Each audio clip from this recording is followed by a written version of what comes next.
Hey, what's up, guys? I wanted to do a video about what happened to these murders that happened in, I believe it was the state of Connecticut, that Sandy something school. I'm hearing all this talk.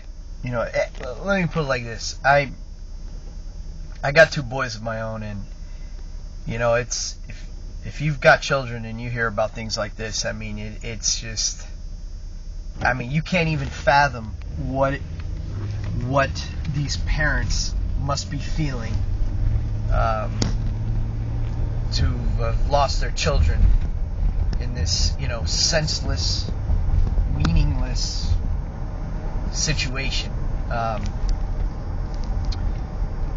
But the fact of the matter is, there is some sense to it, and don't get me wrong, I'm not saying that anybody here deserved to die, other than maybe the punk that did this. But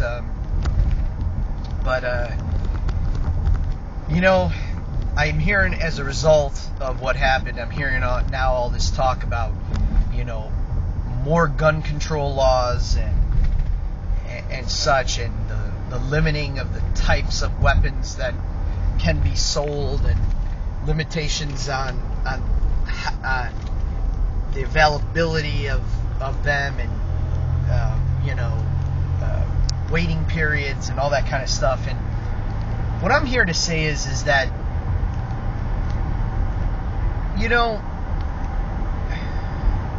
first of all, they're showing pictures of this individual and that did this, and he's not a kid, he's a man, he's 20 years old, and yeah, it makes it seem like because the guns were registered to his mother, that this is a situation where it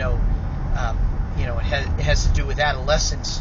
But this was a man that took the life of his own mother,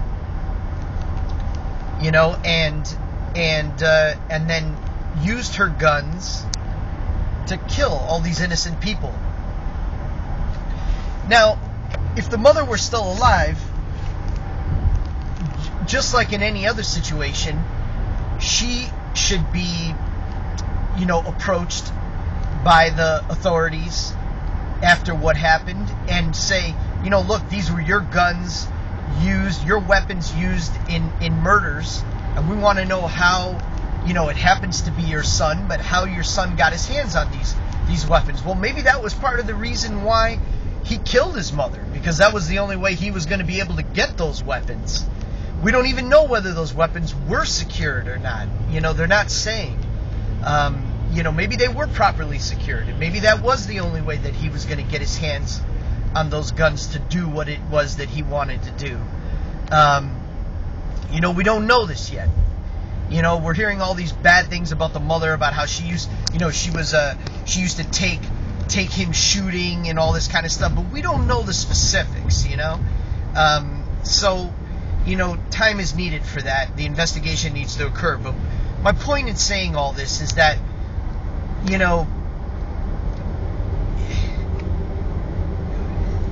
I want to raise this idea. You ever notice how these guys, they never go into areas where there's a high possibility of other people possessing firearms? You ever notice that? These guys don't walk into banks or airports or casinos where there's a lot of people, where they have the propensity to kill a lot of people because a lot of people gather there. No, they don't do that because, people have guns there. They don't go into highly secured areas, which is precisely my point, that guns are for protection.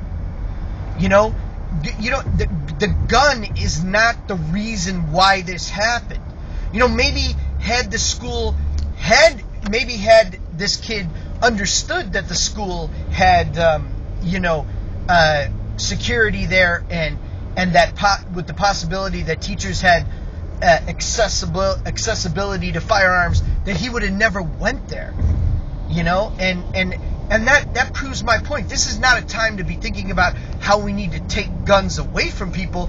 I argue that this is not about guns, you know, and you know, I think all this talk is just, they're looking for a target. They're looking for a reason, when the real reason lies in understanding this individual's psychology and why and how he felt so much pain in his life that he wanted to try to create that level of pain for others to be able to understand the type of pain that he was feeling inside. I mean, that's what this is really all about.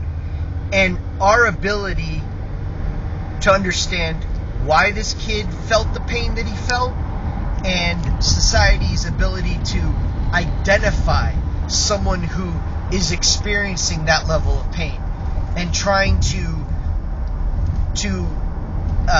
initiate, you know, the proper care and you know, what do they call it? Care, mental care, you know, therapy that's necessary to try to avoid these situations. That's where we need to focus our efforts, not on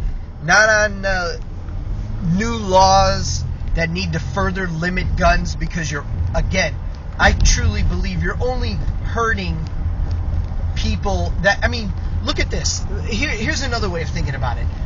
Okay, take martial arts, for example. There's dojos all over the United States. What do martial arts teach you to do?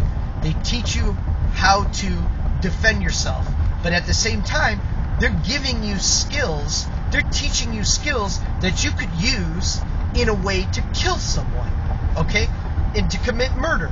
And then for your own mischievous ends, you know.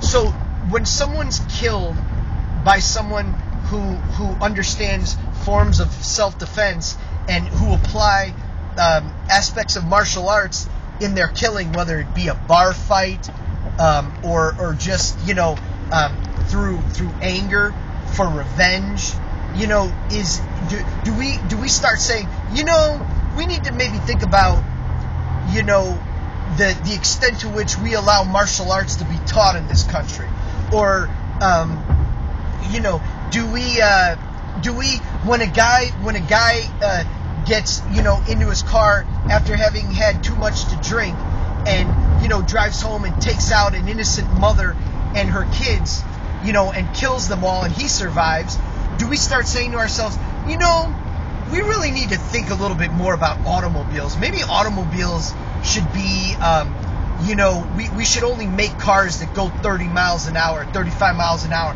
or we should, you know, severely limit the people that get licenses, or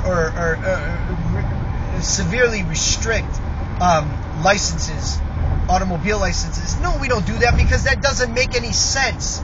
It's not the car's fault that the innocent mother and her kids on their way home from grandma's house get murdered by some fucking moron that had too much to drink and decides to get in the car. We know it's that person's fault. You know? We know that we don't say it's martial arts. It's the skills of self-defense that commit a crime. We know that it's the person that knows those skills, possesses those skills, that if he chooses to use them in a non-defensive manner, in any manner other than for self-defense, that he's to blame for whatever pain or that he causes to another person or family. You know, so we just need to get off this bullshit, you know. And our president, number one himself over there, you know, needs to really think about, you know, making these dumbass comments about, oh, we can no longer tolerate these types of things. Who the fuck is tolerating when innocent children get killed? I mean, that's just a fucking stupid thing to say. Nobody's fucking tolerating that. Nobody wants that, you know? And if for anyone, remember here, I'm talking about people that choose to kill innocent people. I'm not talking about people that target people specifically.